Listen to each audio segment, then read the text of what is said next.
I'm Joe Graydon. And I'm Terry Graydon. Welcome to this podcast of the People's Pharmacy. You can find previous podcasts and more information on a range of health topics at peoplespharmacy.com.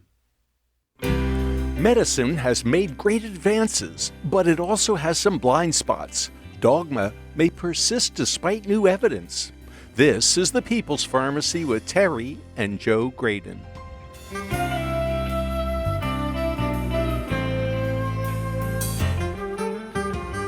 Dr. Marty McCary is a renowned surgeon at Johns Hopkins University. He's also a medical muckraker. His new book is titled Blind Spots: When Medicine Gets It Wrong and What It Means for Our Health. When we issue recommendations in medicine based on good scientific evidence, we shine as a profession. We help a lot of people. But when we make recommendations based on dogma and a gut feeling, we have a lousy track record. Coming up on the People's Pharmacy, Unmasking the Myths of Modern Medicine. In the People's Pharmacy Health Headlines, microscopic particles of plastic have been found in many parts of the human body. Now scientists announce that they found microplastics in brains. Specifically, investigators report that autopsies of 15 individuals revealed microplastic shards in the olfactory bulbs of 8 of them. This location suggests that tiny bits of plastic could get into the brain if they're in the air we breathe. The autopsies identified 16 different plastic particles or fibers.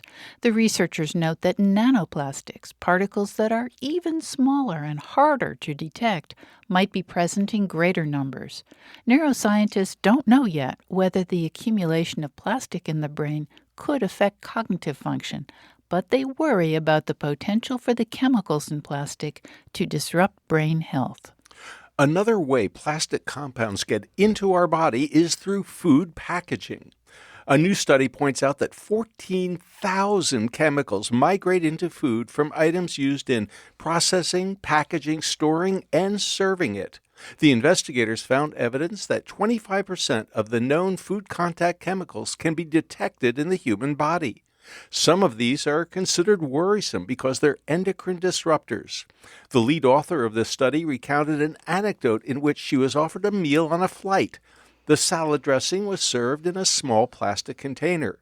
Remembering that plastic compounds leach more easily into fats or acidic foods, she decided to forego dressing on her salad.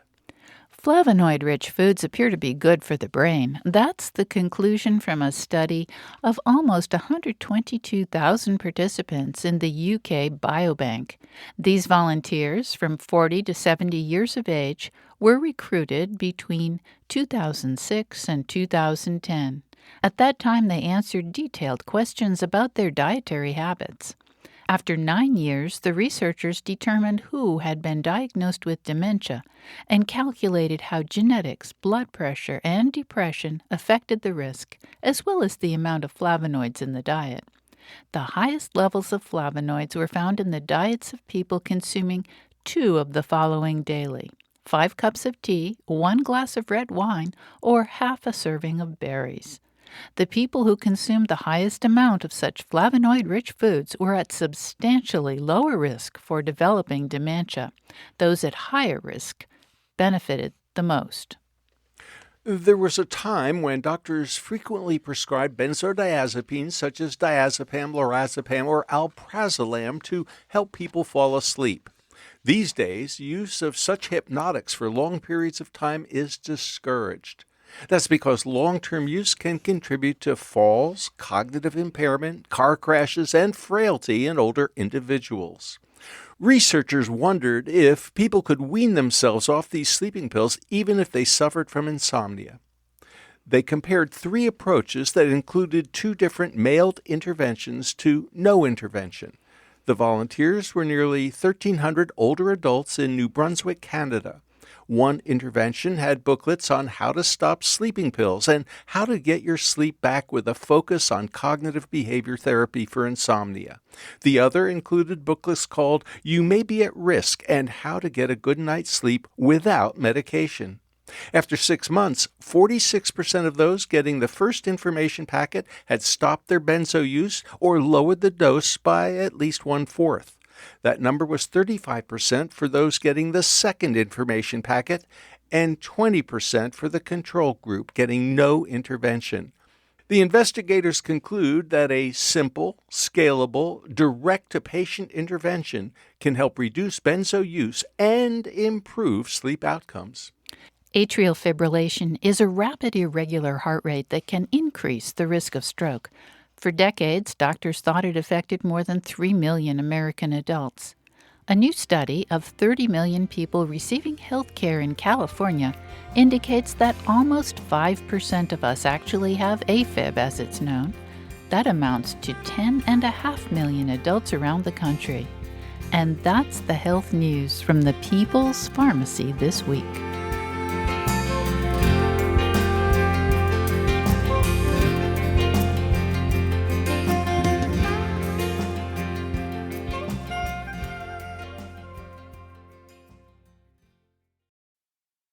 Welcome to the People's Pharmacy. I'm Joe Graydon. And I'm Terry Graydon.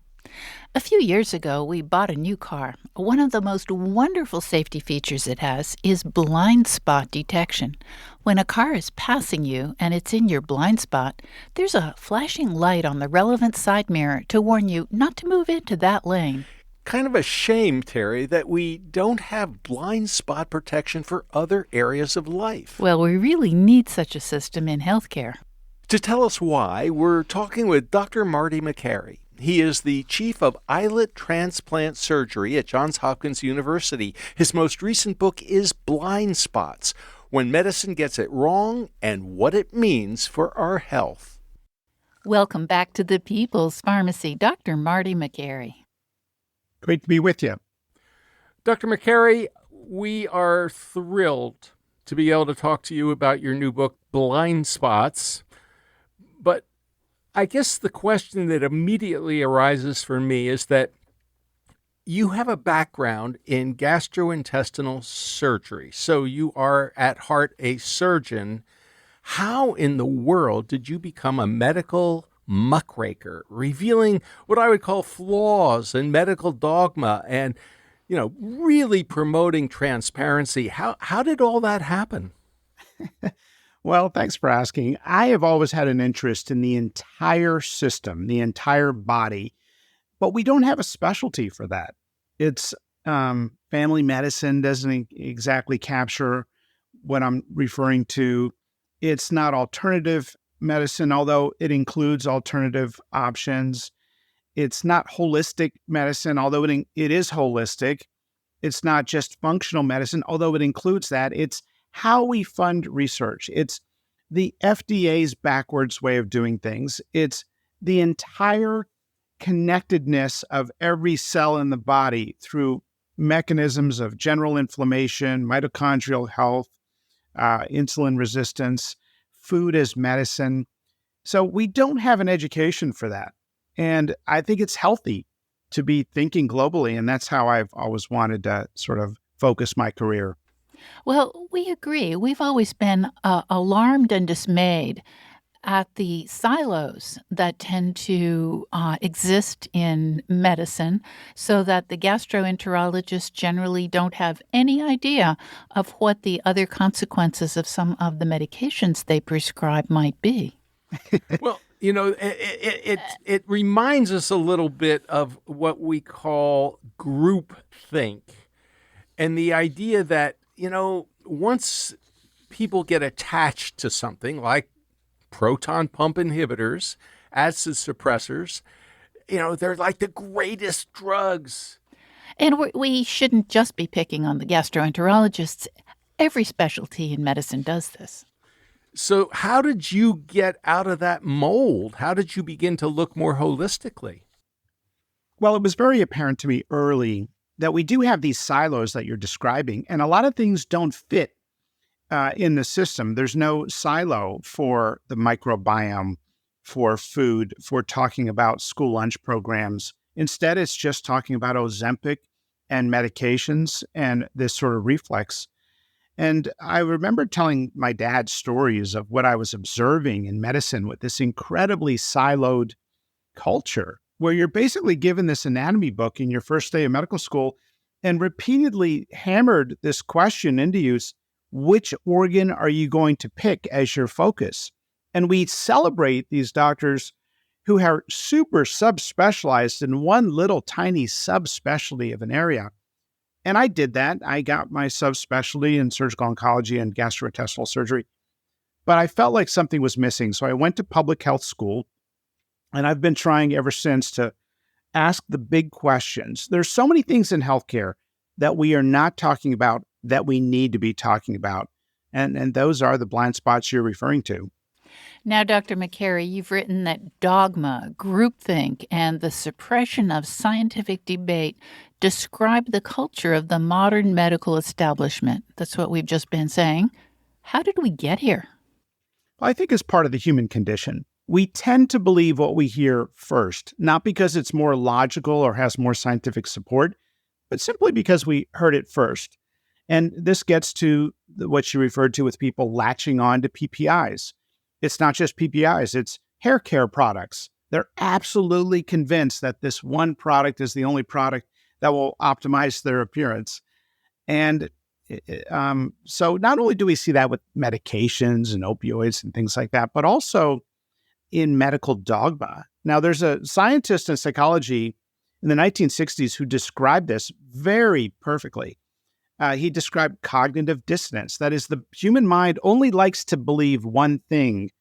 And if something else conflicts with that belief, we tend to, in a very passive, subconscious way, dismiss the new idea or reframe it to actually fit what we already believe. But we don't want to let go of what we believe. That really goes against the basic principle of science. And people who are objective and can, as Dr. Claude Bernard, the founder of modern medicine, described, temporarily suspend your prejudices. Recognize we all have biases, actively recognize that, and then actively suspend those biases as you consider new information so you can be impeccably objective. You see this fallacy in politics, in business, and in science as well. So we have to recognize this human tendency that Dr. Leon Festinger described, or else we can succumb to the sort of herd mentality in the way we think as well. And the purpose of science is to challenge deeply held assumptions in the field. So that's why we need to recognize these tendencies of the human mind. Well, what fascinates me is the story, and you mention it in your book, about Dr. Semmelweis. Can you give us a very quick overview of why he is such a great example of this problem? So Dr. Semmelweis was a physician in Hungary who was assigned a clinic and noticed that the infection rate in that clinic was sky high. And then another clinic where he had practiced had a very low infection rate. Well, it turns out that the doctors in the hospital, in the clinic with a high infection rate, were not washing their hands between baby deliveries that they were performing. And at the same time, they were going down to the cadaver lab to do instruction and learning and things like that.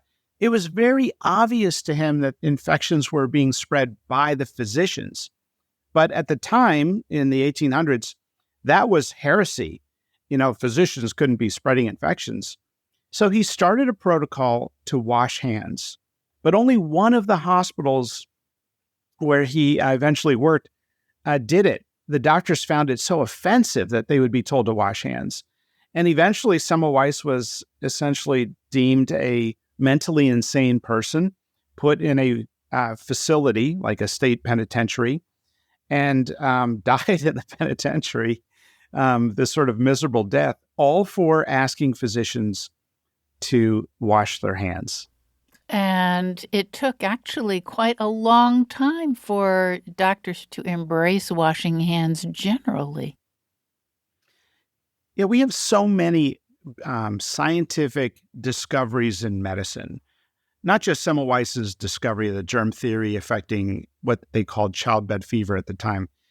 But today, there are remarkable discoveries in medicine that do not get the light of day. because they don't fit into one of the big NIH silos. They are not at the core of one specialty.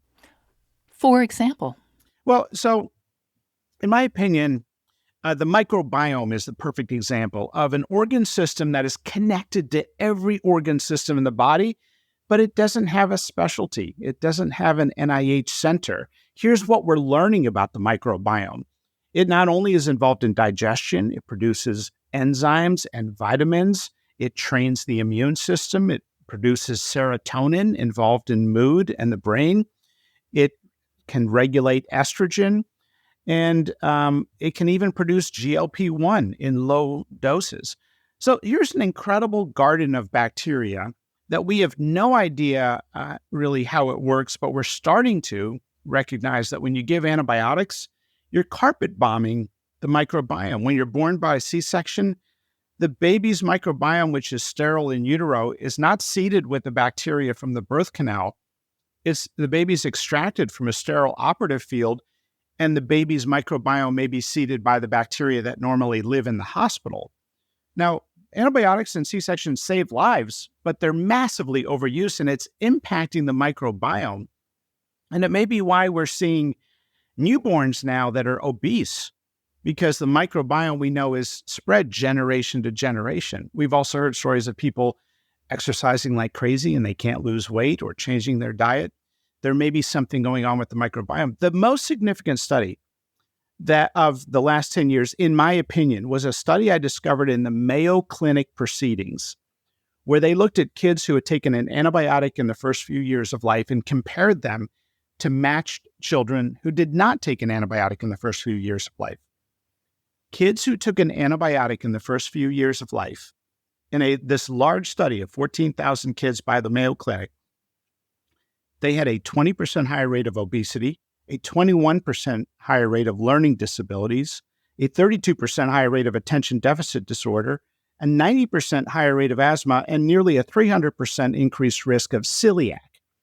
We are altering the microbiome in ways that we don't understand. All these chronic diseases are going up in the modern era of antibiotics and C-sections. And this study is the first real signal in the data to say, hey, there may be an association there. We really need to look carefully at this and teach people about the appropriateness of care, not just the reflex to treat everything we see. We have the most medicalized generation in the history of the world. We have got to stop and re-examine what we're doing. You're listening to Dr. Marty McCary, Chief of Islet Transplant Surgery at Johns Hopkins University. Dr. McCary's most recent book is Blind Spots: When Medicine Gets It Wrong and What It Means for Our Health. After the break, we'll find out why cardiologists embraced margarine instead of butter. Despite a lack of evidence, doctors warn people that eating eggs would raise cholesterol. Why did mainstream medicine reject the idea that bacteria cause stomach ulcers at first? Barry Marshall ultimately got the Nobel Prize for that research. Does funding reinforce blind spots?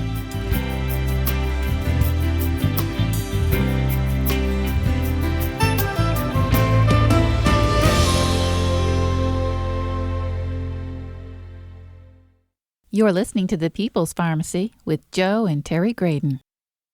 This podcast is made possible in part by CocoVia, maker of the most proven and concentrated flavanol extract in the market today, Coco Pro, cocoa extract. September is Healthy Aging Month, and it's a reminder that it's never too late to get started on better health practices, like finding a wellness routine that works for you. Part of that routine can be adding clinically proven cocoa flavanols to your daily regimen. Whether you're looking to prioritize your heart health or brain health, you can find a supplement to fit your needs with CocoVia. All CocoVia supplements contain the #1 bioactive flavanols, Coco Pro, backed by 20-plus years of research. These powerful bioactive nutrients are clinically proven to promote cardiovascular health and improve cognitive function as you age, so you can stay physically active and mentally sharp for healthy years ahead. Get 20% off all CocoVia products from September 19th through October 3rd using the discount code Age Well 2024 at cocovia.com. That code again, AGE, AGEWELL 2024, all uppercase, Age Well 2024 at cocovia.com. These statements have not been evaluated by the Food and Drug Administration. This product is not intended to diagnose, treat, cure, or prevent any disease.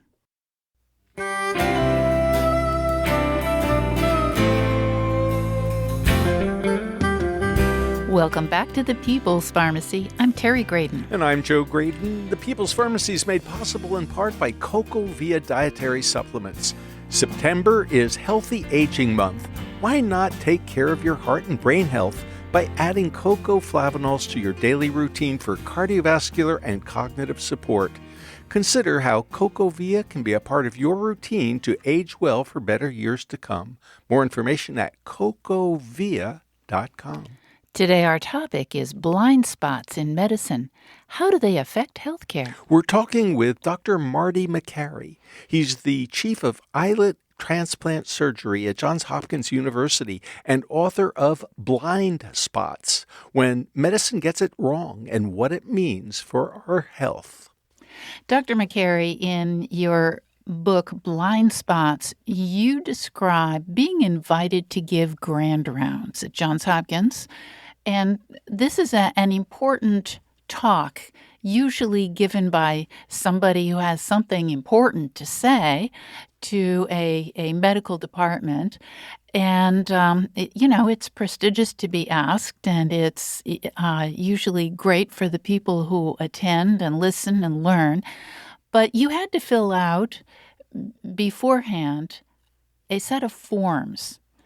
And one of the boxes you checked on this set of forms kind of got the attention of the administrators. Can you tell us about that, please? Yeah, so these were standard forms you're supposed to fill out before giving any lecture for continuing education. And the grand rounds I gave at my hospital, Johns Hopkins OBGYN department, required this form. And the form said, you agree that you will be only saying things that are conform to generally accepted standards. And I answered no. I mean, the purpose of most of our research is to challenge the deeply held assumptions in medicine and to use the scientific method. So this culture of obedience where, you're not going to challenge any of our dogma or assumptions in the field, are you? I felt obligated to just answer it honestly. And it created a bit of an uproar of, dozens of emails and back and forth. And did he fill this out wrong? Was it a mistake? And I basically told them, I'm being honest. If you want me to make up something and just put yes, you've got the wrong guy. And this is part of the problem. And this is actually the topic of my Grand Rounds presentation, why we should be challenging the dogma that hormone replacement therapy in postmenopausal women causes breast cancer when the data never supported it, challenging the dogma of the American Academy of Pediatrics, and so many other dogmas. This is how we need to get people to think, not to just do small, little, tiny scientific discoveries that the NIH rewards with grants. Those are small, incremental little things. And if you look at our overall return on investment from NIH research funding, it's pretty pathetic. I mean, we've made very few advances. So we've got to think big. We need Ben Franklin thinkers, not just people making small little incremental studies. I love examples, and I think our listeners really appreciate them to really help them understand the point you're making. Why don't we start with those dietary prohibitions on fat and cholesterol? Remember when we weren't supposed to eat eggs? That's right. So the dogma that, and by the way, there's tons of this dogma. We got the food pyramid and fat wrong for 60 years. We got peanut allergies wrong for 17 years. We got opioids being non-addictive wrong for 30 years. We got hormone replacement therapy wrong for 22 years, still get it wrong. So what are we getting wrong today? We have to ask these questions. And specifically, you're asking about the dogma that fat is the demon of modern, the Western civilization. This has probably been the number one health recommendation by physicians in the last half century, is to avoid natural fats. And it turns out we got it perfectly backwards because there was no data to support it. It was popularized by a guy named Dr. Ansel Keys in the 1960s. He put out basically research that was done so poorly, you should not be making any conclusions from it. Then there were 3 gigantic studies done, massive randomized controlled trials and cohort studies, to once and for all prove that eating natural fats in the diet causes heart disease. But all 3 studies failed to show an association. One of them actually showed that those on a low-fat diet had a higher rate of fatal heart attacks. The data sort of went the opposite direction from what the researchers expected, so they suppressed the study for 16 years. Somebody asked the lead investigator, why didn't you publish these data for 16 years? He said, well, it just didn't turn out the way we expected. So they've tried over and over again to demonize natural fat without any scientific proof that it drives heart disease. Now we know what drives heart disease is refined carbohydrates. Sugar is not bound to fiber like in natural fruits and vegetables, and probably the ultra-processed foods driving general body inflammation.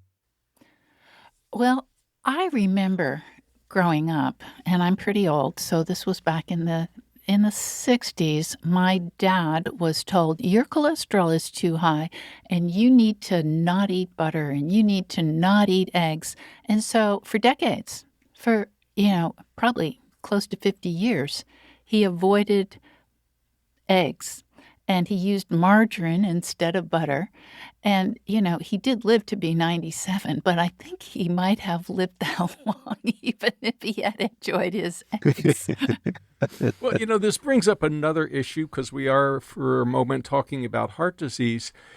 There was a time when if you went to see a cardiologist for whatever reason, and they did some kind of a scan, and they could see a little narrowing in 1 or 2 of your coronary arteries, you would be a heart attack waiting to happen and be rushed as fast as possible to get a coronary bypass operation and or now a stent. And then they discovered what exactly and how has that changed? So that was the era of cardiac stents, and that was a golden era of medicine. Millions of dollars were made and hospitals expanded on the profits. And everything was going great until one inconvenient truth was discovered in a well-done randomized controlled trial called the Courage trial.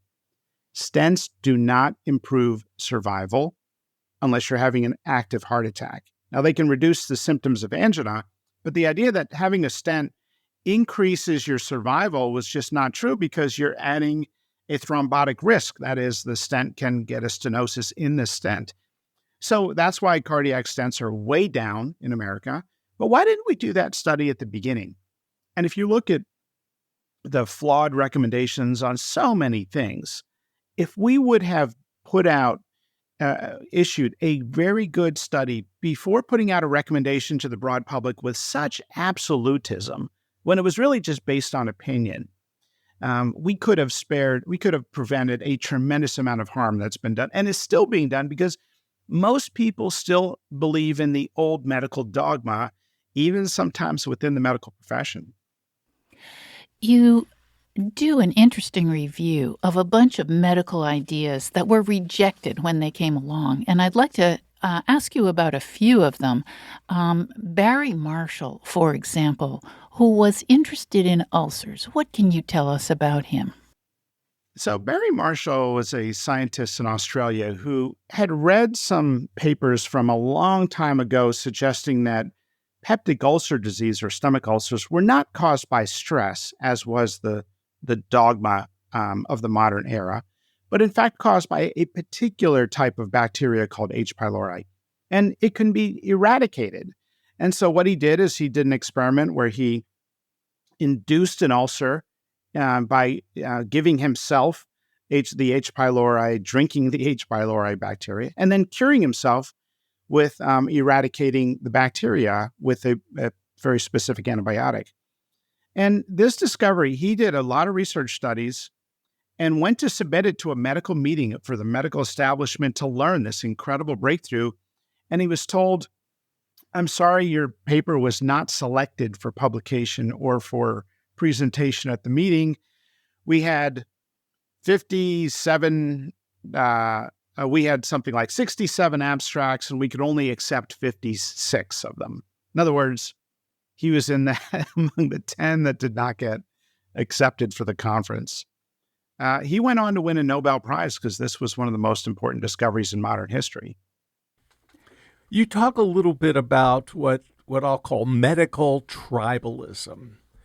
And you talk about peer review and that whole process when it comes to research studies, which seems like a really great thing. I mean, I've always been a big supporter of peer review and randomized double-blind placebo-controlled trials, but it does seem like the system is very quick to reject new ideas, like Barry Marshall's idea of what causes ulcers. And I'm thinking a little bit now about Alzheimer's disease. There has been for the last several decades the amyloid theory of Alzheimer's, which means that pharmaceutical companies have sunk literally billions and billions of dollars into drugs that will suck up amyloid, that is to say, get rid of it from the brain. And yet none of these drugs have really been revolutionary in terms of their ability to reverse this disease, even though they get rid of amyloid quite effectively. Now there's another theory that's been floating around for about 40 years and has been pretty much completely rejected, and that's the idea of an infection as a possible cause or contributor to dementia. Maybe viral infections like herpes or even varicella zoster.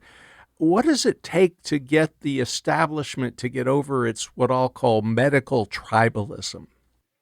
So you're seeing the groupthink play out. And with the amyloid hypothesis, I think it's interesting. I think it's partly true, but you see this incredible tunnel vision take place where now it's a race to develop these billion-dollar drugs to reduce amyloid. And the blind spot is, hey, look at the research that is not being discussed, that stress increases amyloid, that a lack of quality sleep affects your amyloid levels because your body is not removing amyloid normally in the deep stage of sleep where we know the lymphatic system of the brain will sort of vacuum up the amyloid plaques. There are studies showing that the Mediterranean diet reduces the risk of Alzheimer's. Estrogen in postmenopausal women reduces the risk of cognitive decline by 50 to 60%, and in one study reduced the risk of Alzheimer's by 35%.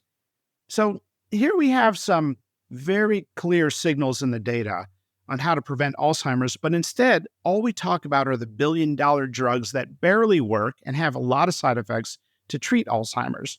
And this is why a generation of doctors now are saying, maybe we can treat more diabetes with cooking classes instead of just throwing insulin at people. Maybe we can treat more high blood pressure by talking about sleep and stress than just throwing antihypertensive at people. Maybe we can talk about school lunch programs instead of putting every kid on Ozempic. Maybe we can talk about food as medicine and general body inflammation. Maybe we should study environmental exposures that cause cancer, not just the chemo to treat it. This is a movement now to reject this whack-a-mole medicating system that has resulted in the most medicated generation in human history. We've got to try something new, and that's what a generation of doctors now are starting to say. Dr. McCary, you mentioned that the huge amount of money that has been put into developing these very expensive drugs for Alzheimer's disease. Does money have the effect of increasing our blind spots, of blinkering us? Well, I think so, because many questions in science lend themselves to important studies that need to be done, but instead we don't do the studies that need to be done. We do the studies that support the potential introduction of a new medication. And we have that's almost where almost all the funding goes. Take, for example, young kids now are having their upper lip frenulums cut inside the upper lip. There's one under the tongue. Even the sides of the tongue, sometimes are being cut. Now, some ENT doctors tell me there may be an indication for a kid with a foreshortened tongue to cut the frenulum under the tongue in infancy, but it's rare. And that's what some people believe. They will say that the broad cutting of the parts of the tongue and mouth in infants is barbaric. It's evil. It shouldn't be done. And it's a medical dogma that has taken on a life of its own. This desperately needs a randomized controlled trial. People are making claims that doing this will reduce sleep apnea, help with the child's speech, and increase rates of breastfeeding. But on the flip side, some of that stuff doesn't make sense, and some kids don't breastfeed because they're in pain from the procedure. So this procedure is taking off like crazy. It needs a randomized controlled trial to answer the question and provide some science to the matter. And it does sound barbaric. I think it is. I mean, there may be rare indications, and that's what the doctors I respect tell me, but even they will tell you it's massively overused. Who's going to fund that research, though, Terry? Big Pharma? There's no drug involved. The American Academy of Pediatrics? I don't think so. NIH? Doesn't fit one of their silos. So we've got to focus on the patient in healthcare, not where the pharma dollars roll in and where a bunch of old belts and suspenders professors at the NIH tell us we need to be spending our money. Well, this brings up the point that it's an insider's game. I mean, once you become highly respected and you get a lot of grant money, and then you give out a lot of grant money, it doesn't lend itself to creative thinking. You're sort of stuck in a rut. How do we begin to change that? Well, I think it is changing, and you're so right, Joe. So the New England Journal of Medicine, which controls the gates of scientific information for the most part, they have had a tight grip on what would be published in their journal. And do you know, there are a bunch of like-minded doctors who are friends with each other historically. Now, that's changed in the last couple of years, but just a couple of years ago, there was only one African-American on the editorial board out of 51 editors. They're mostly like-minded friends from the Harvard system in New England, and they live in a bubble. I'm not saying they're bad people.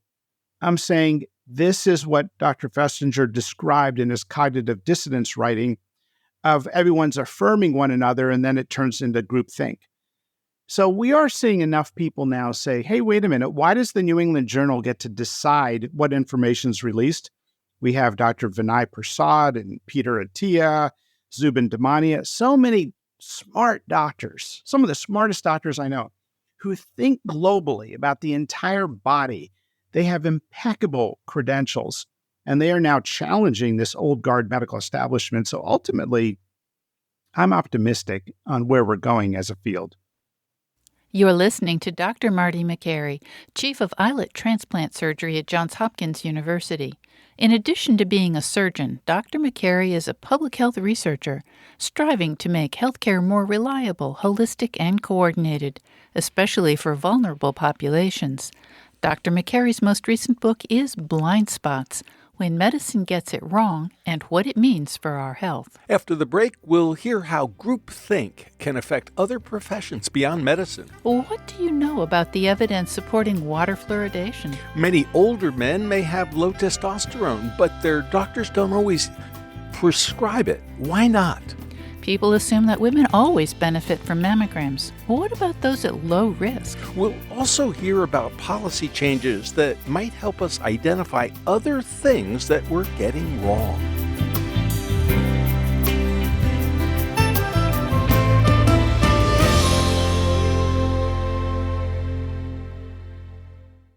You're listening to The People's Pharmacy with Joe and Terry Graydon. This podcast is brought to you in part by The People's Pharmacy and our exclusive line of magnesium-rich roll-on deodorants crafted with years of expertise and community feedback. Our customers rave about their ability to control odor effectively without aluminum. These deodorants are a superior choice for daily health and comfort. It's designed to be gentle yet highly effective. providing reliable odor control without aluminum or other harsh chemicals. Plus, they're incredibly easy to use and long-lasting. As a special offer for our podcast listeners, enjoy an exclusive 20% discount on any size of our deodorant.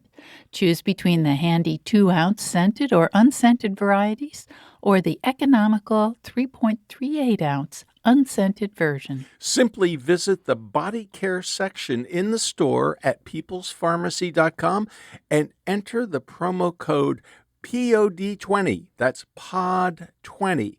That's POD20 during checkout to redeem your discount. Remember, this promo code POD20 gives you 20% off your purchase of our top-rated magnesium-rich, aluminum-free roll-on deodorants until October 2024.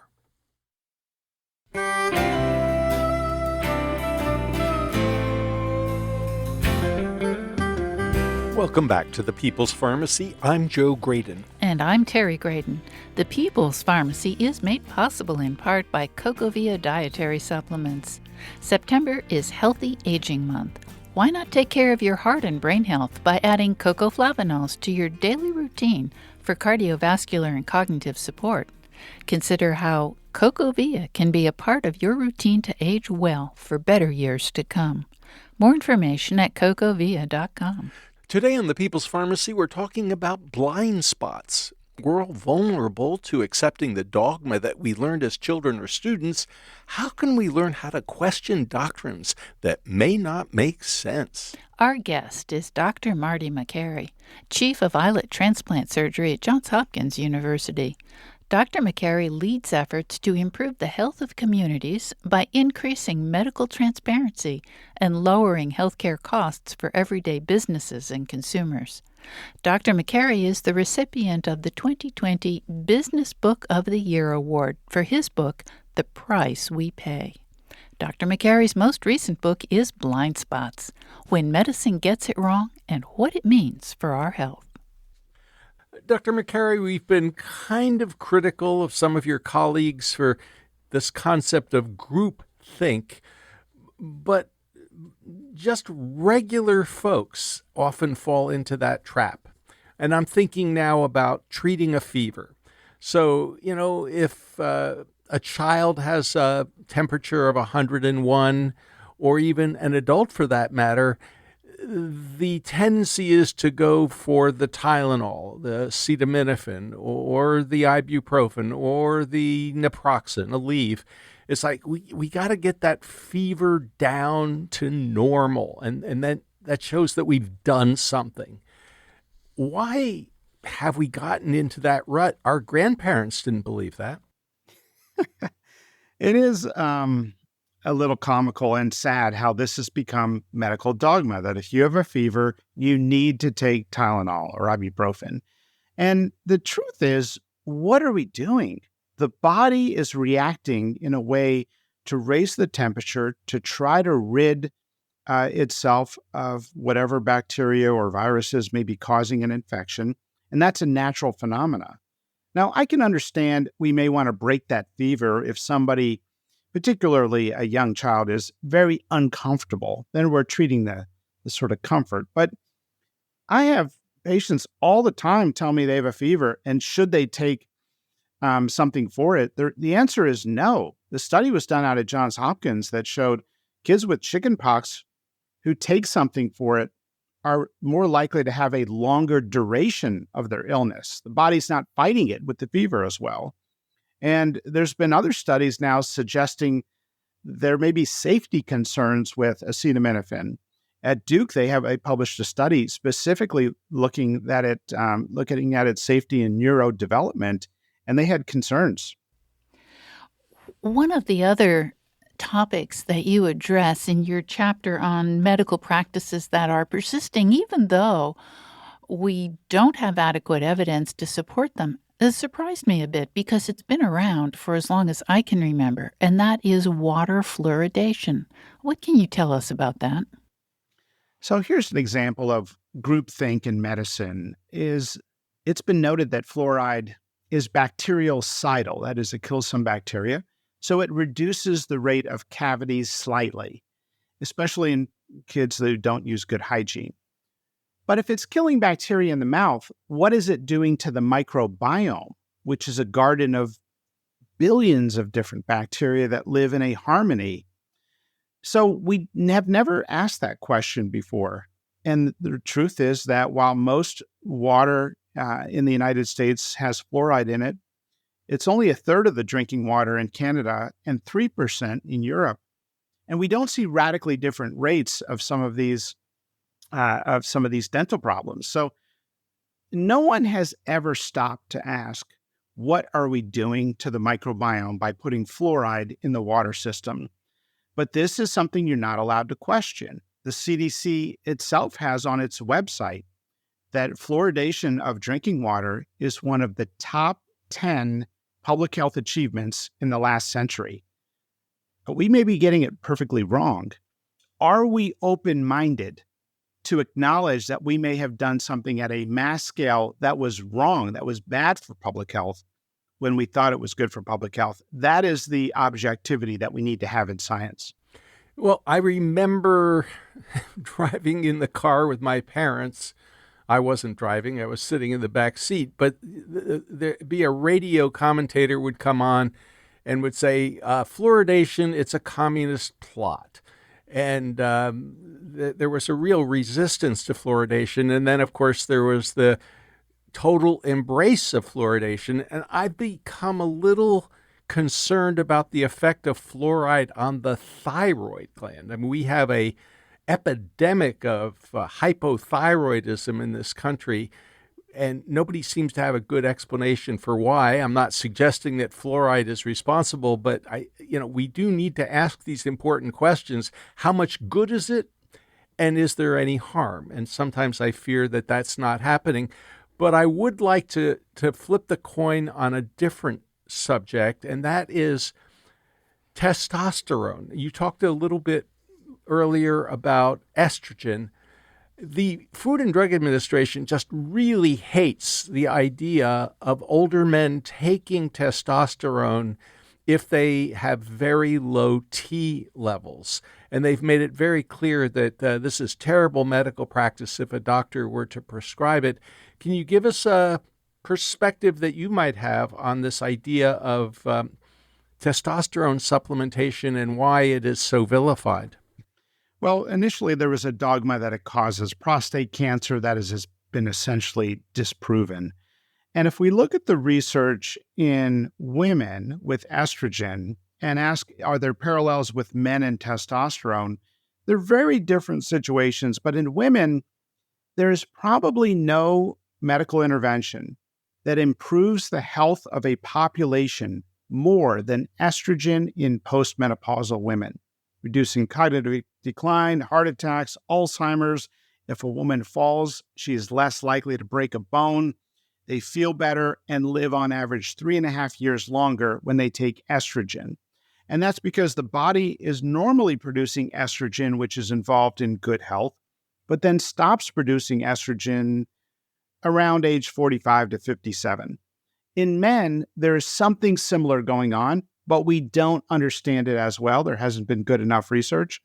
But it appears as if when you talk to doctors who are prescribing it safely and properly, that they're seeing men not only feel stronger and lose weight, lose excess body weight, but they have higher bone density. Their blood sugar levels are a little better controlled. And because of the weight loss, people have other health benefits, including even reducing rates of sleep apnea. So are we open to the fact that testosterone replacement may have a net benefit in select men? Unfortunately, I think people have made up their mind before they look at the data, and that is the broader issue in healthcare. And so I really encourage people to be open-minded, to consider data, as Claude Bernard had said, with an objective sort of perspective. Because it turns out that you mentioned the fluoride issue. When you do something, make a recommendation at mass scale, some people are going to be cynical. Some people are going to make false claims about the impact. But if we are truly objective, we may see that we've been getting certain things wrong at a mass scale. So you've suggested that we just really can't answer the question, is testosterone a net benefit or a net harm, because we don't have enough data to make that evaluation. Is that right? Well, I've talked to endocrinologists who prescribe it, and they say there's a net benefit in the right population of men with low T. But in the field of perimenopausal treatment with hormone replacement therapy, the data are overwhelmingly clear. And that may be a sign that even though the popular view may not recognize benefits, that it may be there in the data, and we need more studies to confirm that. Let's talk about another topic, again with women's health, where you are suggesting we don't have adequate data, and that would be mammograms for women who are at low risk of breast cancer. Mammograms are one of those things in medicine you are not allowed to question because it is considered dogma. It's considered a foregone conclusion, as if it's already been supported with a randomized controlled trial showing a survival benefit. It hasn't. Now, I'm not saying there's no benefit to mammography. I'm just saying that if you think there's been a randomized controlled trial that shows an all-cause survival benefit because of mammography, that study has never been done. Instead, we have other studies that suggest there is certainly a high-risk group where we conclude there's a benefit. There may be a benefit in women over 50 who are low risk as a routine health screening. But recently, the recommendation was changed to recommend mammography for low-risk women in their 40s, starting at age 40. Now, was that based on any good randomized controlled trial data? No. So am I recommending it? I'm not. The medical establishment has run with this recommendation as if there's no mammogram that's not worthwhile.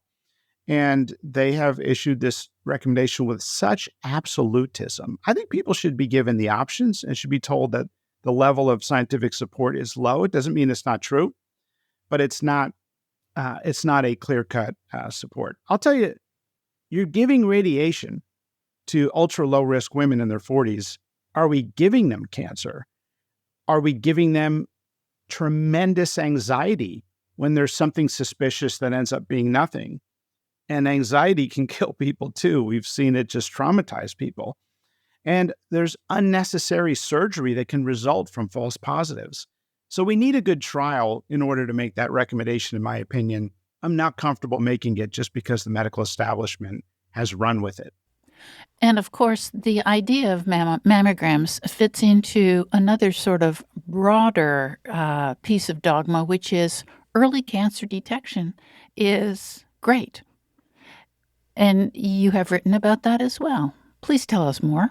Well, early cancer detection and prevention are entirely different concepts that often get confused. And there's now a blood test where they can supposedly tell you if you have cancer and what type it is.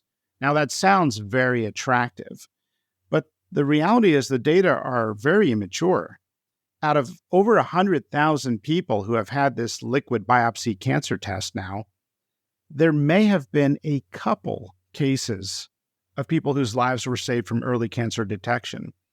That's not necessarily a benefit that may outweigh the downsides of the false positives resulting in unnecessary procedures that have risks in and of themselves.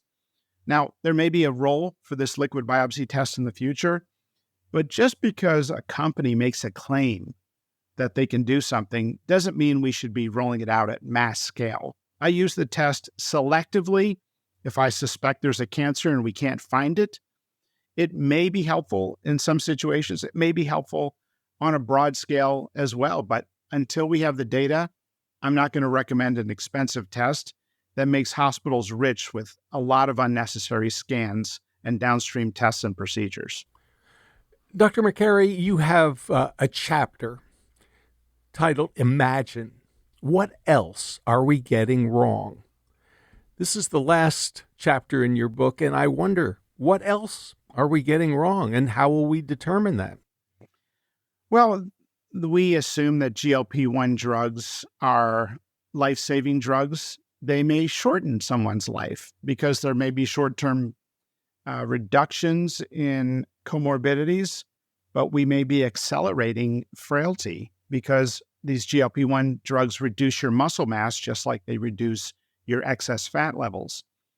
So we need to demand good data, I think, before we recommend these on such a broad scale. There are a bunch of issues that I'd describe, some of which we've talked about. The annual flu shot is a sort of ritual every year in medicine.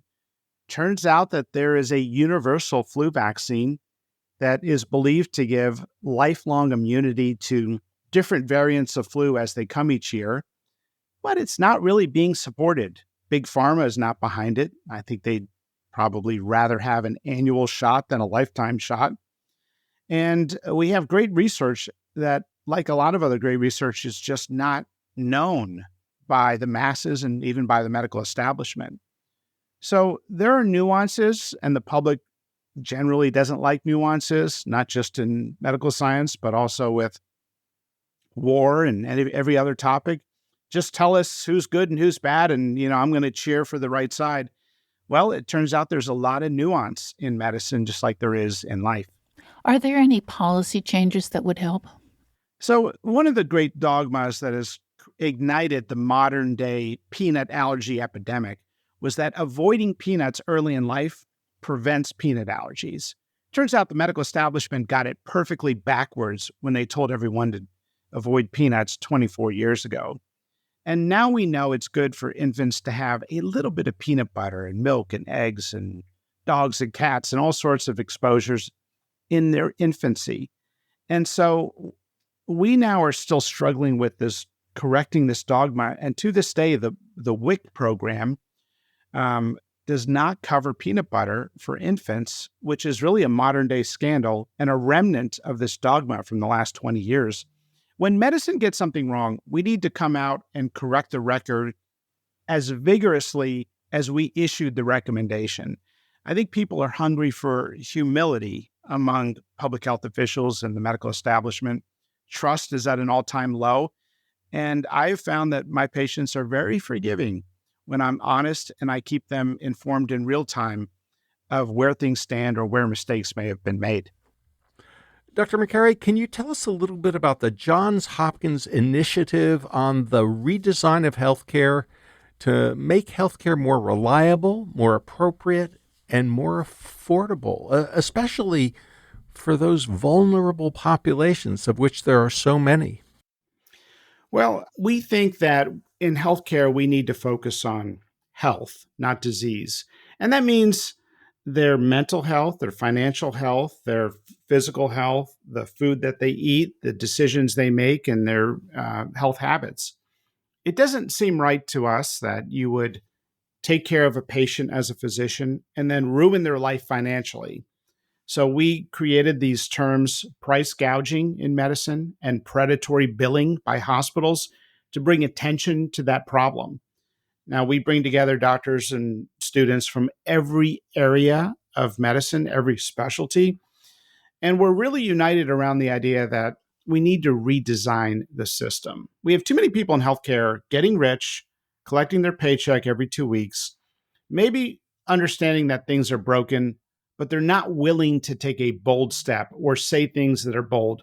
We need big ideas in healthcare where the system's entirely broken, it's focused on disease, and we think it should be focused on health. Dr. McCary, one of the most important fundamental protections for patients, especially when they're about to undergo surgery, is something called informed consent. And as a surgeon, I'm sure you've participated in this many times. What has me, I guess, confused or even a little bit alarmed is this often happens just prior to surgery. It may even happen after a pre-anesthetic dose of something or other is given to you. And it's happened to me where sort of the last thing before you're wheeled into the operating room is the surgeon comes in, gives you this piece of paper, tells you about the procedure, and then you're supposed to sign it.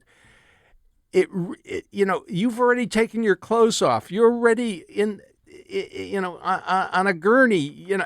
It's like the wheels are in motion. And if you've got a question like, well, wait a minute, what are those possible risks again? It's like the train is almost leaving the station. You don't have an opportunity to really think it through, ask some questions, really take a minute to reconsider if you are really worried about what's going to happen. Can you give us some better idea of, as a surgeon, how can we do this informed consent thing in a way that really does protect patients? We need to change our culture in medicine so that we treat people with the dignity of being a human being. That is, we tell them their options. We give them choices. We recognize their autonomy. We don't sugarcoat complications and overstate the benefits, as research shows that we typically do. And it's not because doctors are bad people. Every doctor I know is generally trying to do the right thing, or always trying to. It's because we have a culture that puts us on this hamster wheel of productivity, of seeing patients in short visits and coding and billing and exercise more, eat better, take these meds, come back. You're a bad, non-compliant patient. What are we doing? We've got to take a step back and recognize autonomy. What you're describing happens in surgery, sadly. We have these nudges in medicine that we use sometimes as a profession to get people to do things. Telling a patient they have bone on bone in their knee. That is a phrase that compels people to go ahead and agree to a knee replacement. Tell any woman in labor in the world that having a C-section, quote, might be safer for the baby. 100% of women are going to say do it because it's the maternal instinct. There are these phrases that are nudges that are not necessarily honest in the way that they're presented to patients. I had a colleague who did not embrace the non-operative protocol for appendicitis. There's a new protocol now where you don't have to do surgery 2/3 of the time. You watch somebody carefully, and the antibiotics alone can essentially cure them. Well, when the study came out showing it works, my colleague said, I need to see 2 randomized controlled trials before I believe this. Then a second trial came out, and he said, I need to see 3 randomized controlled trials. And then a third one came out, and he still didn't change his practice.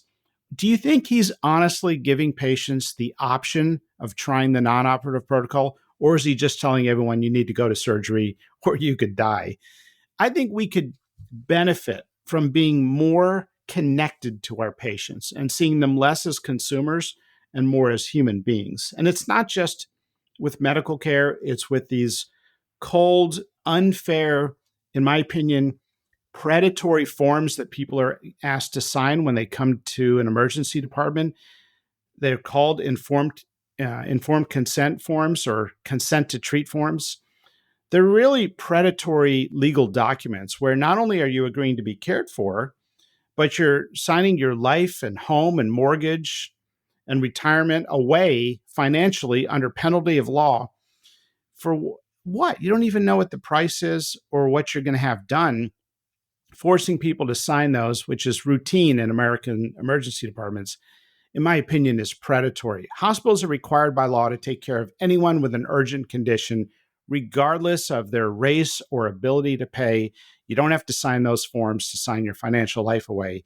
And I recommend people don't do it. Dr. McCary, there are so many guidelines now that have become available.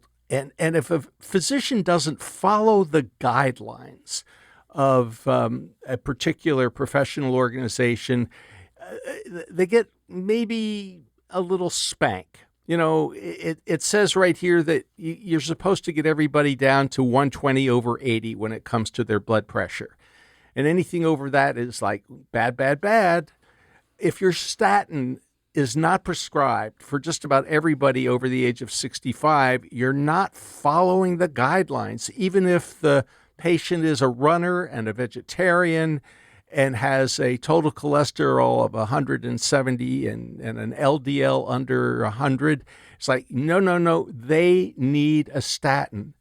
And we've heard from a lot of patients that if they don't follow the doctor's recommendation to take a statin or to take blood pressure pills to get them down below 120/80, they will be fired. The doctor will fire the patient. And we've had so many messages from people who report that.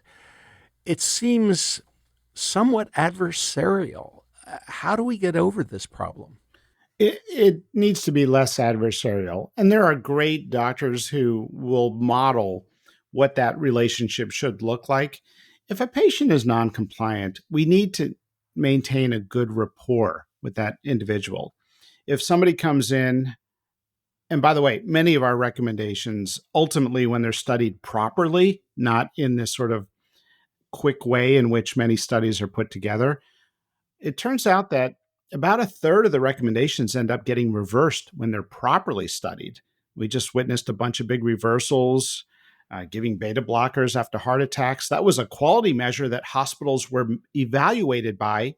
Turns out, big study just showed there's zero benefit. And that quality measure was yet another one in the wastebasket now.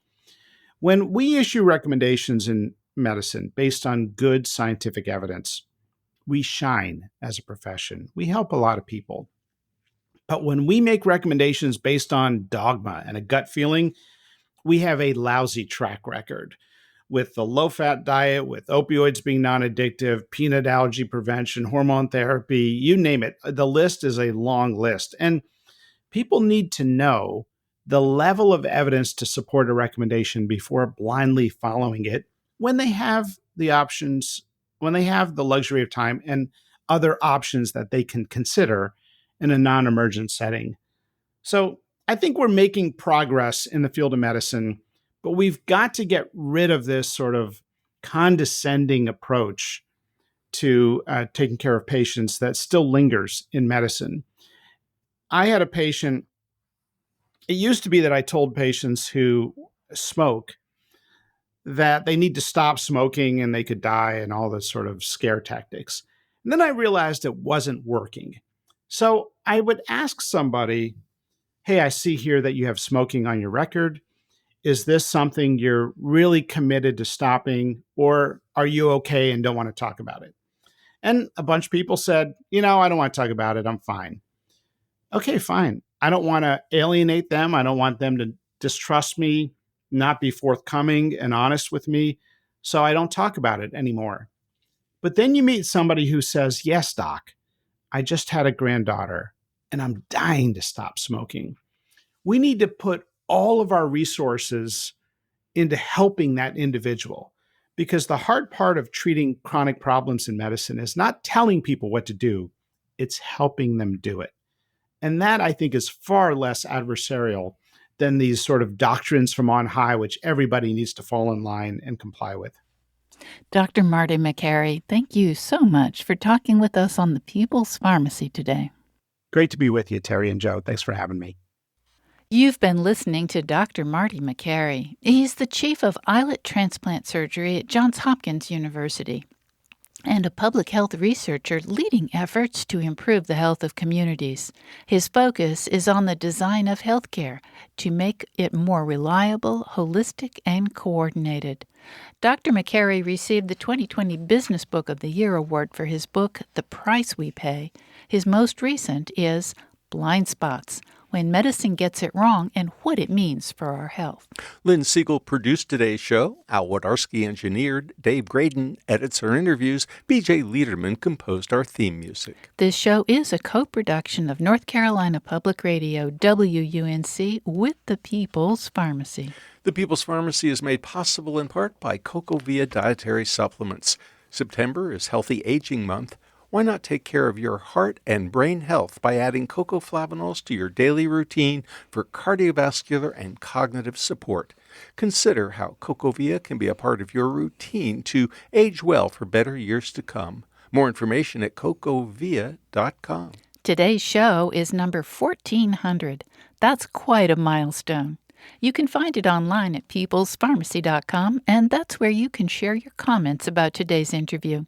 You can also reach us through email, radio@peoplespharmacy.com. Our interviews are available through your favorite podcast provider, including YouTube. You'll find the podcast on our website on Monday morning. This week's podcast will have additional information on how healthcare could be redesigned and how medicine could do informed consent better. At peoplespharmacy.com, you could sign up for our free online newsletter and get the latest news about important health stories. When you subscribe, you also have regular access to information about our weekly podcast. That way, you can find out ahead of time which topics we'll be covering. In Durham, North Carolina, I'm Joe Graydon. And I'm Terry Graydon. Thank you for listening.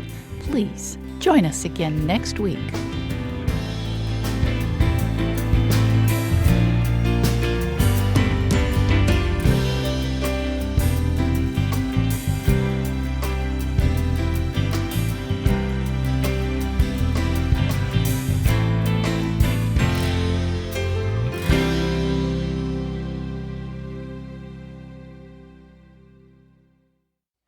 Thank you for listening to the People's Pharmacy Podcast.